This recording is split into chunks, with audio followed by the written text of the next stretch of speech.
Hey, what's going on, everybody? It's ETA Prime back here again. Today we're going to be taking a look at the all-new Anbernic RG406H.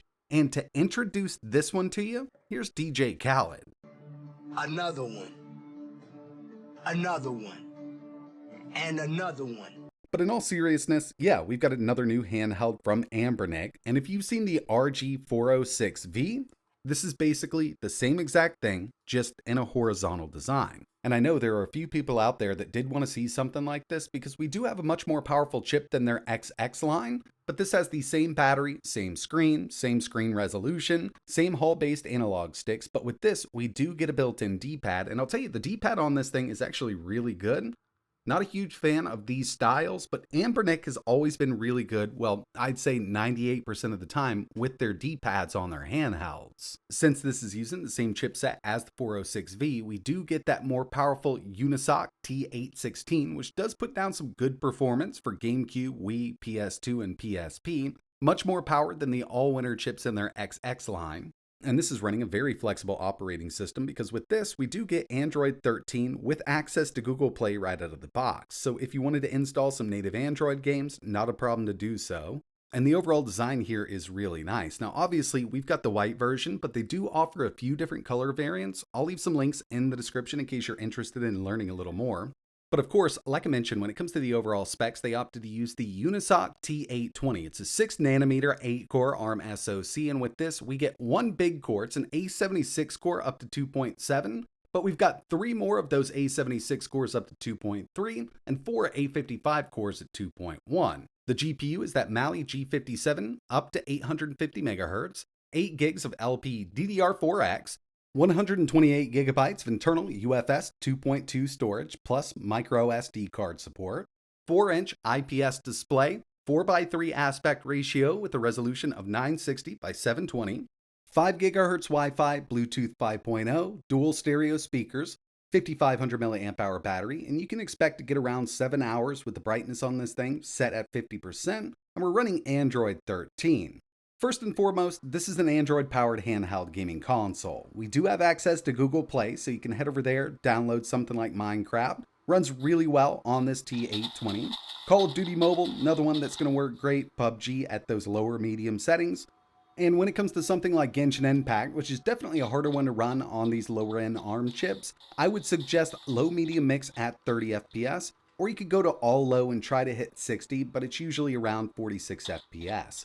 Does get close in some cases, but the Mali GPU here just isn't cut out to run that game at very high settings at 60 on Android. 5 GHz Wi-Fi here, so if you did want to do some cloud gaming or streaming using Moonlight or Steam Link, totally possible here. Does work out pretty decently, but again, we've got a 4:3 aspect ratio display, so some of those games will have those black bars on the top and bottom if it's not a native 4:3 game. And when it comes to emulation on this device, PSP works amazingly. If you wanted to do Chains of Olympus, which is a harder one to emulate on lower end ARM chips, you can go up to 2x with it. Here's Tekken 6, 3x resolution, Vulkan backend using the PPSSPP emulator. And you might notice we've got those black bars on the top and bottom. You can alleviate this, but then you're going to get a stretched display or a squashed display because this is one of those systems that just didn't have those 4:3 games. They were 16:9 on the original PSP. But I will tell you that a lot of the native Android games that I've tested here do scale properly and they look really good on this IPS display. They've also added some extra software here, and I did kind of want to walk you through this. So I'm going to plug this into my game capture because it does support display over USB Type-C. We can get a closer look at everything that way. Pulling down from the top, since we're running Android, we've got our quick access menu. There's a built-in key mapper. Right here, if we're playing a game that doesn't natively support a controller on Android, like let's say Genshin Impact, we can always map our on-screen keys. Really easy to use here. We've also got our performance mode, auto mode, and we've got our high performance mode. Basically, this is going to change that governor to performance. Fan control, completely disable it. I've been sitting around cool. When I'm in high performance mode and the fan is set to cool, I really don't hear it at all, even while playing GameCube and Wii games. You can go to strong. Gets a bit loud. We've also got a custom that we can adjust from the settings, so I'm going to keep it at cool.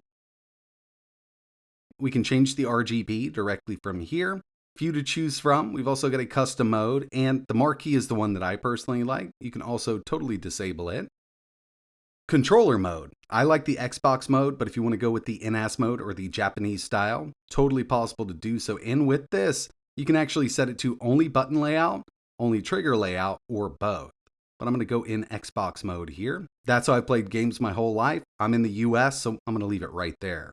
Coming back to the main menu, if we go to settings, we've got another section down here. It's called handheld game console settings. Joystick configuration, so we can change the sensitivity and the dead zone. Joystick calibration, so this could be totally calibrated. I haven't had to do it from here, but if you really needed to, you could go back in and just go ahead and calibrate everything. Key test, just going to give you a look at all of the buttons, make sure everything works. RG launcher, we'll take a look at that in just a sec. We've also got our custom fan mode right down here, so we can set this all the way up.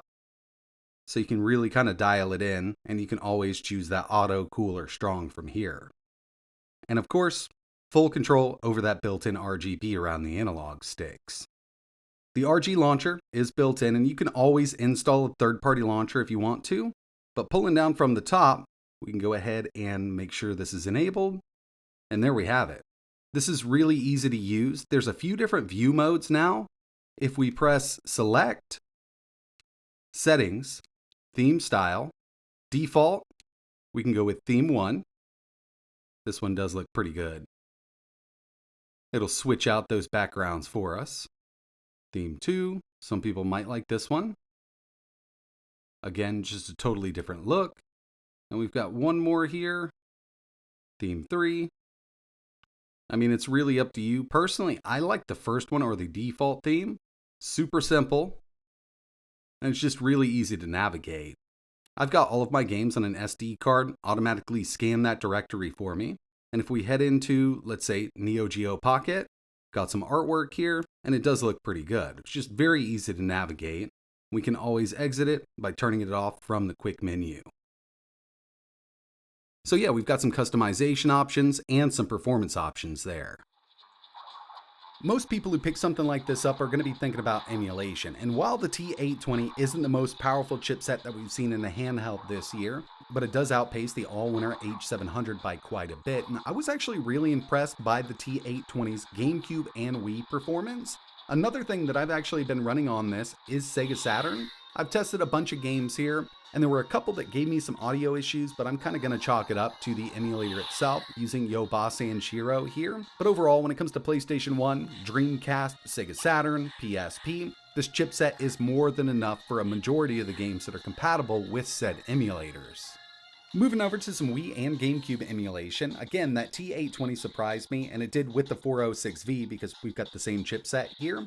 While we're here, I figured we'd test out this D-pad, and usually I'm not a huge fan of these dish-style D-pads, but with something like Tatsunoko vs. Capcom, I also went through, tested out my favorite fighting game of all time, Marvel vs. Capcom 2. I really do like what they've done with this D-pad. It is using conductive pads, and the whole thing kind of rolls. It's very reminiscent of the D-pad on, let's say, the Sega Saturn controller, but it's very optimized. It's got really nice roll to it. It is raised up a bit more than some people may like, but it does work out really well for these fighting games and platformers. Yeah, I didn't think I would like it, seeing pictures of it at first, but they've always done a pretty decent job with their D-pads on these handhelds. As we saw with Tatsunoko vs. Capcom, that's a Wii game, and I went to that one first with the Dolphin emulator, but I also wanted to test out kind of my go-to here. This is Auto Modellista.